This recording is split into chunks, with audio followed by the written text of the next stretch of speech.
Hello everyone, welcome to our YouTube channel NIS practice question series में आज हमारा 20वां session रहेगा, जिसमें हम शिक्षण अधिगम विधियां और सिद्धांत के कुछ बेहतरीन से क्वेश्चंस डिस्कस करने वाले हैं।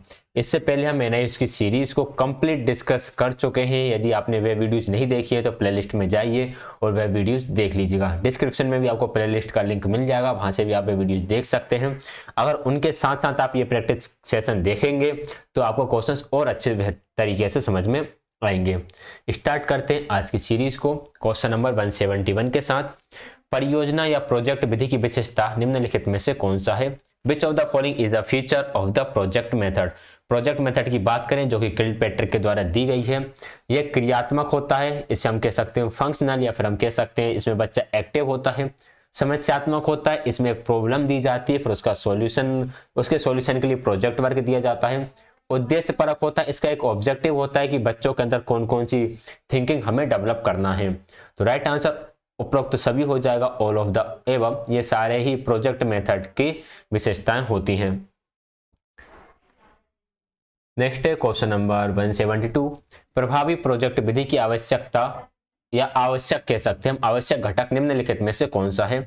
विच of the following is a requirement component of an effective project method? अगर हम इफेक्टिव प्रोजेक्ट मेथड की बात करें तो वास्तविकता पर आधारित होना चाहिए, रियलिटी पर आधारित होना चाहिए, उसमें बच्चों को स्वतंत्रता होना चाहिए, उन्हें फ्रीडम दी जाए, अपने अनुसार उसमें काम कर सकें, उपयोगिता पर आधारित होना चाहिए, उसका कुछ यूज हो, समस्या समाधान पर आधारित होना चाहिए, प्रॉब्लम सॉल्विंग पर वहां पे ध्यान दिया जाए। तो ये चारों की चारों ही घटक हो सकते हैं हमारे प्रोजेक्ट विधि के। तो राइट आंसर हो जाएगा इसमें ए बी सी डी चारों हैं। Option number third A B C and D right answer हो जाएगा। नेक्स्ट है क्वेश्चन नंबर 1। अच्छा, इससे पहले मैं आपको बता दूं कि यदि आप मॉक टेस्ट देना चाहते हैं या फिर अपने एग्जाम की प्रिपरेशन करना चाहते हैं या फिर अपनी प्रिपरेशन को चेक करना चाहते हैं तो आप परीक्षा ऐप डाउनलोड कर लीजिएगा, जहां पर आपको DSSB PRT के लिए बेहतरीन टेस्ट सीरीज मिलने वाली है, जिसमें part A and part B दोनों को कवर कर रखा है। जैसे 200 क्वेश्चन का पेपर हमें फाइनल एग्जाम से मिलने वाला है, उसी प्रकार की टेस्ट सीरीज यहाँ पर डेवलप की गई है। ये टेस्ट सीरीज अभी आपको 299 में मिल रही है, लेकिन यदि आप इसी में मेरा कोड यूज कर देते हो DMC50 कोड यूज करने के बाद यही टेस्ट सीरीज आपको 50% डिस्काउंट में 149 रुपीज में मिल जाएगी। यहाँ पर आपको एक डेमो टेस्ट देखने के लिए मिल जाता है, जिसे देखकर आप टेस्ट सीरीज को चेक भी कर सकते हैं कि टेस्ट सीरीज कितनी सही है। आपको क्वेश्चंस बाइलिंगुअल मिल जाते हैं। बाइलिंगुअल क्वेश्चंस के साथ साथ जब आपका टेस्ट सबमिट हो जाता है तो उसके बाद आप अपने क्वेश्चन का आंसर तो देख ही सकते हैं, उसके साथ साथ एक्सप्लेनेशन भी आप बाइलिंगुअल देख सकते हैं। यदि कोई न्यू थ्योरीज है तो आप उसे नोट कर सकते हैं और अपना ज्ञान यहां से बढ़ा सकते हैं। अभी सिर्फ 1 मार्च तक यह सीरीज 299 में है। 1 मार्च के बाद इस सीरीज का प्राइस 249 हो जाएगा और फिर ये डिस्काउंट के बाद 175 रुपीज में मिलेगी। तो आपके पास मौका है, आप चाहें तो इसे अभी ज्वाइन कर सकते हैं। एटलीस्ट डेमो टेस्ट तो आपको देकर देखना ही चाहिए। परीक्षा ऐप को डाउनलोड करने के लिए लिंक डिस्क्रिप्शन में दिया हुआ है, वहां से आप ये ऐप डाउनलोड कर लीजिएगा। 10 लाख से ज्यादा लोग इस ऐप को यूज कर रहे हैं, तो आप भी इसे ज्वाइन कर सकते हैं। बढ़ेंगे आगे नेक्स्ट क्वेश्चन की तरफ। Question number 173। निम्नलिखित में से किस अधिगम विधि को किल्पैट्रिक ने सर्वोत्तम माना? Which of the following learning method is considered best by Kilpatrick? परियोजना विधि, खेल विधि, प्रदर्शन विधि या व्याख्यान विधि? Project method, game method, display method या फिर लेक्चर मेथड? बताइएगा क्या होगा राइट आंसर। अगर हम किल्पैट्रिक को बात करें तो किल्पैट्रिक को जनक माना जाता है प्रोजेक्ट मेथड का, परियोजना विधि का। तो ये बेस्ट मेथड भी किसे मानेंगे? प्रोजेक्ट मेथड को ही मानेंगे। तो ऑप्शन नंबर ए ही राइट आंसर रहेगा। नेक्स्ट क्वेश्चन है question number 174। Flash card, number card और क्ले मॉडल निम्नलिखित में से किस अधिगम विधि के उदाहरण हैं? Flash card, number cards and clay models are example of which of the following learning methods? तो ये आपके एग्जांपल्स हो जाते हैं प्रोजेक्ट मेथड के, क्योंकि प्रोजेक्ट मेथड में आपको फ्लैश कार्ड बनाने की जरूरत पड़ जा सकती है, नंबर कार्ड से बनाने की जरूरत पड़ सकती है, और कुछ क्ले मॉडल्स यानी कि कुछ मिट्टी के खिलौने या फिर मॉडल कह सकते हैं, नमूने कह सकते हैं, उनको बनाने की आवश्यकता भी पड़ सकती है। So right answer option number B हो जाएगा, प्रोजेक्ट मेथड, सी नहीं बी होगा। Next question number 175। प्रोजेक्ट विधि में निष्पादित चरण के संबंध में निम्नलिखित में से कौन सा अनुक्रम सटीक है? Which one of the following sequence is correct with respect to the step performed in the project method. Project method की अगर मैं स्टेप्स की बात करूं तो किसी भी चीज का फाइनल जो स्टेज होता है वो होता है मूल्यांकन करना। तो ये अपना राइट आंसर हो सकता है, बी हो सकता है, सी तो बिल्कुल नहीं होगा और डी तो बिल्कुल नहीं होगा। अब ए और बी में देखो यहाँ पर है बेसे योजना, कार्यान्वयन और मूल्यांकन, और इसमें योजना, कार्यान्वयन, मूल्यांकन, फिर इसके बाद बेसे को लाया गया, तो ये नहीं होगा क्योंकि यहाँ पे कॉमन नहीं आया है। Right answer option number A रहेगा। सबसे पहले आपके सब्जेक्ट की प्लानिंग होगी, फिर इंप्लीमेंटेशन होगा और उसके बाद इवेल्युएशन होगा। तो राइट आंसर ऑप्शन नंबर ए हो जाएगा। नेक्स्ट है क्वेश्चन नंबर 176। ब्रेन्सफोर्ड द्वारा प्रतिपादित समस्या समाधान की लोकप्रिय विधि निम्नलिखित में से कौन सी है? Which one of the following is the popular method of problem solving propounded by Bransford. तो ब्रेन्सफोर्ड ने एक मॉडल दिया है जिसे हम बोलते हैं आइडियल मॉडल, IDEAL। इन्होंने प्रॉब्लम सॉल्विंग को लेकर आइडियल मॉडल दिया हुआ है। काफी अच्छा क्वेश्चन है, प्रीवियस ईयर में पूछा गया और NIOS में इसके बारे में काफी कुछ लिखा भी है। तो राइट आंसर ऑप्शन नंबर ए हो जाएगा। क्या था आइडियल मॉडल, हम देख लेते हैं। फर्स्ट आता है इसमें आइडेंटिटी द प्रॉब्लम, फिर describe the outcomes, next explore problems strategies, इसके बाद एंटिसिपेट आउटकम्स एंड एक्ट, और लास्ट में आता है आपका लुक एंड लर्न। तो ये था आपका ब्रेन्सफोर्ड का आइडियल मॉडल, एक बार इसको अच्छे से देख लीजिएगा। नेक्स्ट क्वेश्चन की तरफ बढ़ते हैं। Question number 177। अधिगम की समस्या समाधान विधि को बहुधर्मी व बहुविध बनाने का श्रेय किसे प्राप्त है? Who is created making the problem solving method of learning multi religious and popular. देखिए जो प्रॉब्लम सॉल्विंग मेथड है इस पर बहुत से लोगों ने काम करा है और इसको बहुधर्मी व बहुविधि बनाने का काम जो करा है वह करा है मेयर ने। तो यहां पर राइट आंसर हो जाएगा option number B, Mayer. Next है क्वेश्चन नंबर 178। मेयर का बहुधर्मी समस्या समाधान संबंधी संज्ञानात्मक प्रक्रिया किससे संबंधित है? यहां पर बात कर रहे हैं समस्या समाधान संबंधी संज्ञानात्मक प्रक्रिया। Mayer's cognitive process of multireligious problem solving is associated with. अगर हम यहां पर समस्या समाधान संबंधी संज्ञानात्मक प्रक्रिया की बात करें तो उसका राइट आंसर क्या होगा? समस्या का प्रस्तुतिकरण, समस्या का समाधान, समस्या का कार्यान्वयन या उपरोक्त सभी। देखो मेयर ने जो मॉडल दिया था उस मॉडल में उन्होंने तीन क्रम बताए थे। तीन क्रम में पहला क्रम तो यही हो जाता है समस्या का प्रस्तुतिकरण, दूसरा क्रम में आपका हो जाता है समस्या का समाधान ढूंढना, फिर आता है समस्या का कार्यान्वयन। तो ये तीनों स्टेप बताए थे। अब यहाँ पर बात चल रही है समस्या समाधान संबंधी संज्ञानात्मक प्रक्रिया कौन सी थी? तो समस्या समाधान संबंधी संज्ञानात्मक प्रक्रिया जो थी वह थी प्रॉब्लम सॉल्विंग। तो यहां पर right answer option number B रहेगा। ठीक है, समस्या प्रस्तुतिकरण में चीजों को मेमोराइज करना, पूर्व ज्ञान को पहचानना, लक्ष्य को पहचानना, ये सारी चीजें आती हैं। समस्या समाधान में समस्या के लक्ष्य को ढूंढना आ जाता है या हल को ढूंढना जाता है। फिर आती है आपकी समस्या का क्रियान्वयन, इसमें जो आपने सॉल्यूशन निकाला उस सॉल्यूशन को आप एग्जीक्यूट करते हो और जो आपका रिजल्ट आता है उस रिजल्ट को इवेल्युएट करते हो क्या ये रिजल्ट सही है या फिर नहीं है। तो राइट आंसर यहां पर बी रहेगा।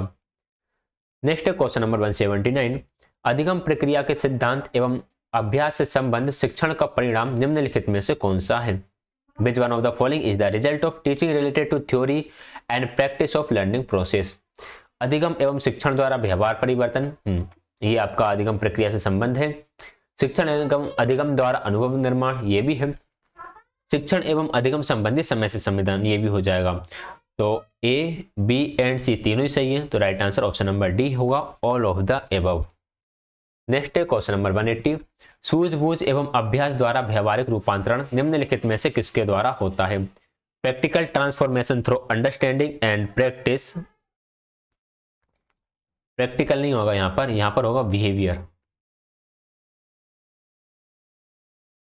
Behaviour transformation through understanding and practice is done which of the following. देखिए अधिगम के द्वारा तो आपके बिहेवियर में चेंज होता है, तो ये सही है, लर्निंग आ जाएगा। टीचिंग की भी यहाँ पे जरूरत पड़ती है, टीचर नहीं बताएगा तब तक काम नहीं चलेगा, तो लर्निंग टीचिंग दोनों की जरूरत पड़ती है। Right answer option number D हो जाएगा, ऑल ऑफ द एबव। यानी सभी की जरूरत पड़ेगी इन तीनों की, अलग अलग भी और साथ साथ भी, ताकि आपके बिहेवियर में परिवर्तन हो सके। और बिहेवियर में परिवर्तन ही तो आपकी लर्निंग होती है, अधिगम होता है। Question number 181। अधिगम के स्वरूप के संबंध में निम्नलिखित में से कौन सा कथन सत्य है? Which one of the following statements is true regarding the nature of learning. अधिगम सतत एवं सक्रिय प्रक्रिया है, ये बात बिल्कुल सही है। Learning is a continuous and active process. अधिगम व्यक्तिवादी एवं सुविचारित है। इंडिविजुअलिस्टिक भी हो सकती है और वेल थॉट भी होती है ये। अधिगम वातावरण के साथ पारस्परिक क्रिया है। Learning is interactive process with the environment, ये भी सही है। अधिगम सुविचारित है। Learning is well thought out. तो ये चारों के चारों ही अधिगम के बारे में सही है। राइट आंसर ऑप्शन नंबर 3 होगा। ए बी सी डी चारों ही सही है। क्वेश्चन नंबर 182, हार्वर्ड गार्डनर के बुद्धि प्रकार में कौन सा मानसिक योग्यता के अंतर्गत समाहित है? Which mental ability is included in Howard Gardner intelligence type? आपको पता है हार्वर्ड गार्डनर ने 8 प्रकार की बुद्धिमत्ताओं के बारे में, इंटेलिजेंस के बारे में बताया हुआ है। एक और इसमें ऐड हो गई है, तो ये टोटल 9 हो गई है, लेकिन अभी तक एनसीईआरटी ने अपडेट नहीं करा, वो अभी इसको 8 ही मानते चलते हैं। 1998 में 8 थी, 1999 में जाकर ये 9 हो गई, 2000 में जाकर ये 9 हो गई है। 9th वाली कौन सी है ये बताएंगे आप कमेंट में, यदि आपको पता है तो, नहीं तो फिर नहीं पता होगा तो फिर मैं क्लियर कर ही दूंगा। अंतर्वैयक्तिक के बारे में बात की है इन्होंने, भाषा एवं गणित भी दी है, संगीत कला एवं दृश्य स्थानिकता भी दी है और शारीरिक गतिशीलता भी दी हुई है। तो ये चारों ही प्रकार की बुद्धि के बारे में बात करी है हार्वर्ड गार्डनर ने। तो राइट आंसर ऑप्शन नंबर 4 हो जाएगा, all of the above. Next है क्वेश्चन नंबर 183, डेविड कोल्ब द्वारा उल्लेखित अधिगम मॉडल के संबंध में निम्नलिखित में से कौन सा सत्य है? Which of the following is true regarding the learning model proposed by David Kolb? देखिए डेविड कोल्ब ने अपने मॉडल में मूर्त अनुभव कॉन्क्रीट एक्सपीरियंसेस के बारे में बात की, अमूर्त अनुभव एब्स्ट्रैक्ट एक्सपीरियंसेस के बारे में बात की, चिंतनात्मक अवलोकन यानी रिफ्लेक्टिव ऑब्जर्वेशन के बारे में बात की, सक्रिय प्रयोग यानी एक्टिव एक्सपेरिमेंट के बारे में बात करी। तो इन चारों के ही बारे में बात करिए। तो राइट आंसर तो हमारा ऑप्शन नंबर 4 हो जाएगा, ऑल ऑफ द एबव। अब ये चारों क्या थे थोड़ा हम देख लेते हैं। इन्होंने कुछ चीजें बताई। कॉन्क्रीट एक्सपीरियंसेस, इसके जस्ट अपोजिट था आपका एब्स्ट्रैक्ट कॉन्सेप्चुअलाइजेशन। रिफ्लेक्टिव ऑब्जर्वेशन, इसके जस्ट अपोजिट था आपका एक्टिव एक्सपेरिमेंटेशन। और अब यहाँ पे ये चीज याद रखना होता है कि जो हमारा सीई होता है और आरओ होता है, सीई मतलब कॉन्क्रीट एक्सपीरियंस और आरओ मतलब कि रिफ्लेक्टिव ऑब्जर्वेशन, इन दोनों के बीच में किस प्रकार की थिंकिंग आएगी? इन दोनों के बीच में आएगी डाइवर्जिंग, जिसमें आपका फील एंड वॉच आ जाता है। अगर हम यहाँ पर बात करें आरओ और एसी यानी कि reflective observation and abstract conceptualisation के बीच में क्या आता है आपका? एसिमुलेटिंग आता है। यहाँ पर अगर हम बात करें तो एसी और एई यानी abstract conceptualisation and active experimentation के अंदर क्या आएगी? कन्वर्जिंग आएगी। एंड यहाँ पर अगर हम बात करें एई और सीई यानी active experimentation and concrete experiences के बीच में क्या आएगा आपका? एकोमोडेटिंग आएगा। तो इस तरह से आपको इसे आपके दिमाग में सेट करना है। क्वेश्चन नंबर 184, सहकारी अधिगम का अभिप्राय निम्नलिखित में से कौन सा है? Which of the following is meant by cooperative learning? देखिए कोऑपरेटिव लर्निंग में समूह अधिगम होता है, बिल्कुल होता है, ग्रुप लर्निंग होती है। समूह में विधि कौशलों का अस्तित्व होता है। विधि कौशल यहाँ पर शायद विविध होना चाहिए था, तो बहुत सारे कौशल के यहाँ पर अस्तित्व होता है, ये बात सही है। प्रत्येक सदस्य को निर्धारित जिम्मेदारी दे दी जाती है, ये बात भी सही है। रिस्पॉन्सिबिलिटी दी जाती है हर एक बच्चे को।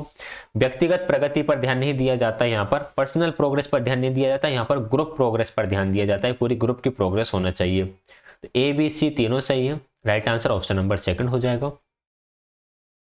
185, सहकारी अधिगम का प्रमुख लक्ष्य निम्नलिखित में से कौन सा है? Which of the following is the main goal of cooperative learning? Cooperative learning से शैक्षणिक उपलब्धि बढ़ती है, बिल्कुल बढ़ती है। एकेडमिक अचीवमेंट बढ़ता है, भिन्नता की स्वीकृति बढ़ती है, एक्सेप्टेंस ऑफ वेरिएशन, सामाजिक कौशलों का विकास होता है, सोशल स्किल डेवलपमेंट। तो option number D correct answer हो जाएगा, all of the above. Next है क्वेश्चन नंबर 186, छोटे छोटे समूह में व्यक्तियों को सीखने का अवसर उपलब्ध कराना। To provide opportunities to learning to individual in a small group to. सहयोगात्मक अधिगम कोलैबोरेटिव लर्निंग से ही होगा, बिल्कुल होगा। सहकारी अधिगम कोऑपरेटिव लर्निंग से होगा, बिल्कुल ठीक। संसाधन कौशल अधिगम से भी होगा, लर्निंग रिसोर्स स्किल से भी होगा। तो option number D correct answer हो जाएगा, all of the above. Question number 187, सहयोगात्मक अधिगम की व्यवहारिकता निम्नलिखित में से किस तथ्य से प्रमाणित होता है? Which one of the following proves the parties, क्या लिखा है? Practicality of collaborative learning. अब भाई व्यवहारिकता यानी कि प्रैक्टिकलिटी के बारे में बताना है, बातचीत द्वारा होगा, बिल्कुल ठीक है। एकांत अधिगम से तो नहीं होगा, तो बी गलत हो गया। विद्यार्थी की भूमिका हलकर्ता के रूप में हो, ये भी सही है। शिक्षार्थी विद्यार्थी स्वस्वामी सहकर्मी के रूप में हो, बिल्कुल सही बात है। यानी कि जो शिक्षक हो वह स्वस्वामी हो, विद्यार्थी सहकर्मी हो, तो इस तरह से चीजें चलनी चाहिए। बी गलत है, बाकी सब सही है। ए, सी एंड डी राइट आंसर रहेगा, ऑप्शन नंबर थर्ड।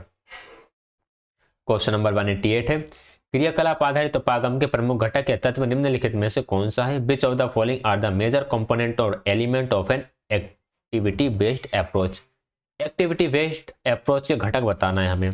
ध्यान केंद्रीयता बिल्कुल रहेगा, आपका जो फोकस है वो एक्टिविटी बेस्ड में आ जाएगा। चुनौतीपूर्ण कार्य भी आ जाएगा। सहभागिता का आनंद, इंजॉयमेंट ऑफ पार्टिसिपेशन भी आ जाएगा। तो option number D correct answer हो जाएगा, all of the above.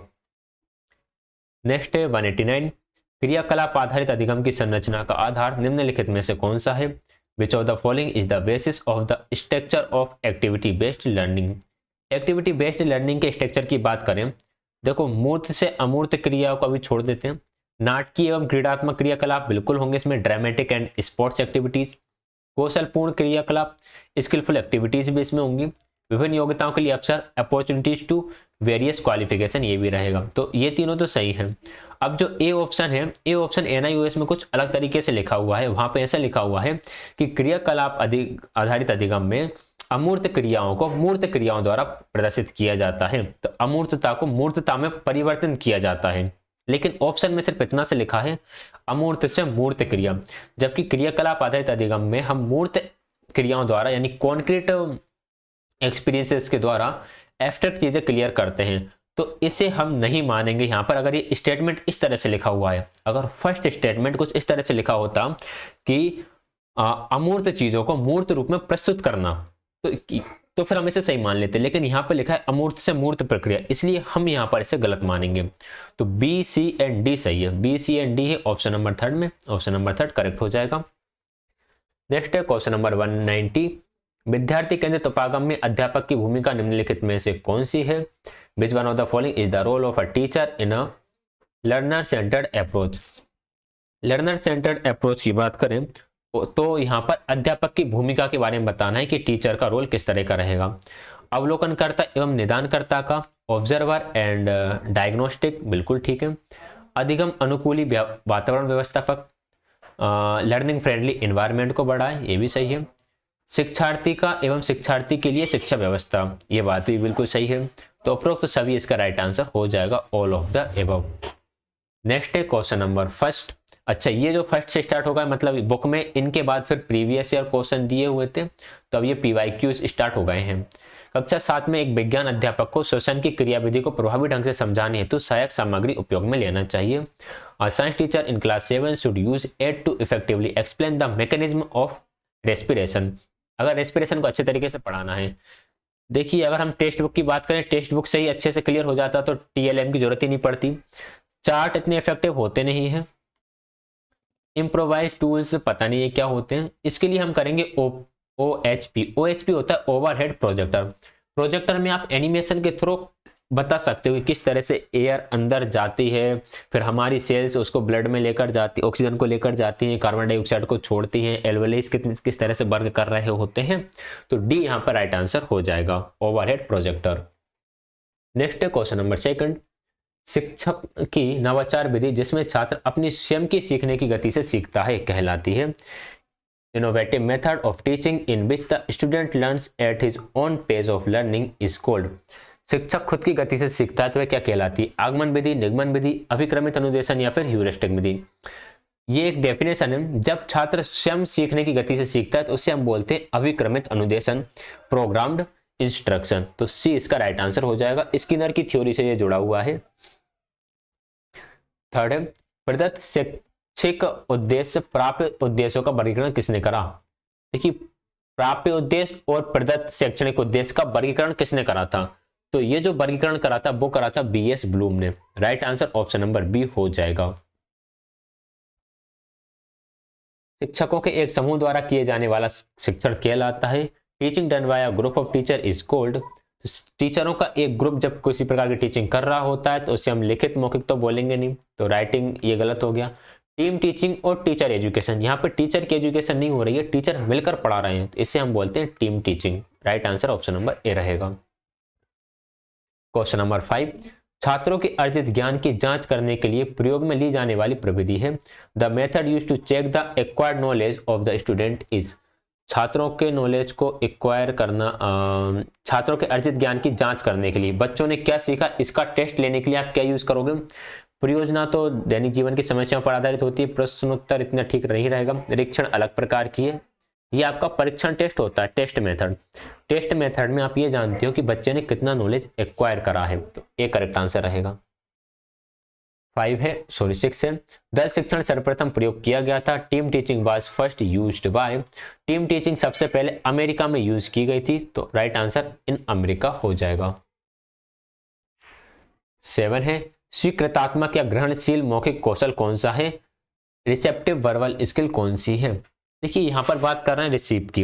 Receptive skill दो जगह होती है, जब आप सुनते हो और जब आप पढ़ते हो। तो यहाँ पर राइट आंसर होगा ऑप्शन नंबर सी, कि जब आप सुन रहे हो तो यहाँ पर बोलने का काम चल रहा है, सामने वाला बोल रहा है और आप सुन रहे हो, तो यहाँ पर रिसेप्टिव वर्बल स्किल आ जाएगी, तो सी राइट आंसर रहेगा। 8 है, उपचारात्मक शिक्षा को हेतु, उपचारात्मक शिक्षा का हेतु है। अच्छा, the purpose of remedial education is. Remedial education का क्या पर्पस है। नई भाषा वस्तु को दाखिल करना, बिल्कुल ठीक है। Introducing a new language objects, नहीं, ये तो रेमेडियल का काम नहीं होगा, ये तो पढ़ाने का होता है। तत्कालीन पढ़ाई वस्तु की कसौटी, तत्कालीन पढ़ाई वस्तु की कसौटी नहीं रहेगा। सही तरीके से ना पढ़ाई गई भाषा वस्तु को फिर से पढ़ाना, ये ठीक है। Reteaching a language object not taught properly, ये हो सकता है क्योंकि आपने सही से पढ़ाया नहीं, इसलिए बच्चा सीखा नहीं, तो आप दोबारा से उसे पढ़ा रहे हो। पढ़ाई गई विषय वस्तुओं को फिर से पढ़ाना, पूरे के पूरे को नहीं पढ़ाना है, जहां पर कमी रह गई उसे पढ़ाना है, तो सी यहाँ पर करेक्ट आंसर रहेगा। क्वेश्चन नंबर 9 है, अंग्रेजी के मूल्यांकन में ज्यादातर विद्यार्थियों को निम्न ग्रेड प्राप्त हुई। निम्न ग्रेड प्राप्त करने का कारण जानने के लिए शिक्षक द्वारा तैयार की गई कसौटी होगी। Most of the students got low grades in the assessment of English. The criterion devised by the teacher to find out the reason for getting low grade would be। अब कम ग्रेड आए तो इसका रीजन जानना है teacher को, तो क्या use करेगा। निदानात्मक, कौशल कसौटी, उपलब्धि कसौटी या फिर योग्यता कसौटी। सही है, अगर हमें कहीं की कमी जानना होता है तो उसके लिए हम क्या करते हैं, डायग्नोस्टिक टेस्ट लेते हैं या डायग्नोस्टिक क्राइटेरियन का यूज करेंगे, तो ये राइट आंसर रहेगा। क्वेश्चन नंबर 10, खेल विधि के जन्मदाता कौन है। The father of game method is. देखिए यहाँ पर दो चीज आती है, एक आती है किंडरगार्टन, तो किंडरगार्टन का तो आपको फ्रोवेल लगाना है, और अगर खेल विधि दे दी जाए और आपके साथ में एक है क्राउडर कुक तो मुझे क्लियर है, आगे क्राउडर है कि नहीं ये देख लेना। अगर कुक आए तो आपको खेल विधि का जन्मदाता कुक लगाना है, और अगर ये ना हो तो फिर हम फ्रोवेल के साथ ही जाएंगे, तो option number A correct answer रहेगा इसके लिए। तो ये थे हमारे आज के क्वेश्चन। अच्छा, इससे पहले एक जो क्वेश्चन था वो मैं बता देता हूँ, वो प्रीवियस क्लास में रह गया था, तो उसे हम क्लियर कर लेते हैं।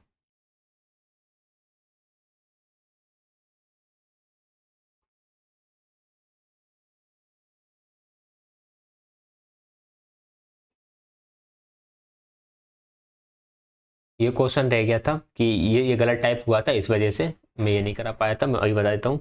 खेल विधि से व्युत्पन्न शिक्षण विधि निम्नलिखित में से किस नाम से लोकप्रिय है। तो खेल विधि से जो विधि जनरेट हुई है वह किस नाम से लोकप्रिय है, हमें यह बताना है। तो क्या होगा इसका राइट आंसर, मोंटेसरी प्रणाली, किंडरगार्टन प्रणाली, प्लेवे प्रणाली या फिर उपरोक्त सभी। तो इसका राइट आंसर होगा प्लेवे मेथड। प्लेवे मेथड जो है वह आपकी खेल विधि से जनरेट हुई है, तो right answer option number C रहेगा। ठीक, तो ये थे हमारे आज के क्वेश्चंस कैसे लगे कमेंट करके जरूर बताइएगा। टेलीग्राम चैनल ज्वाइन कर लीजिएगा, जहां पर आपको पीटी इसकी प्रोवाइड हो जाएगी पीडीएफ फॉर्म में। सोशल मीडिया हैंडल पर आप फॉलो कर सकते हैं। लाइक शेयर, चैनल को सब्सक्राइब कर दीजिएगा। वीडियो देखने के लिए आप सभी का बहुत बहुत धन्यवाद।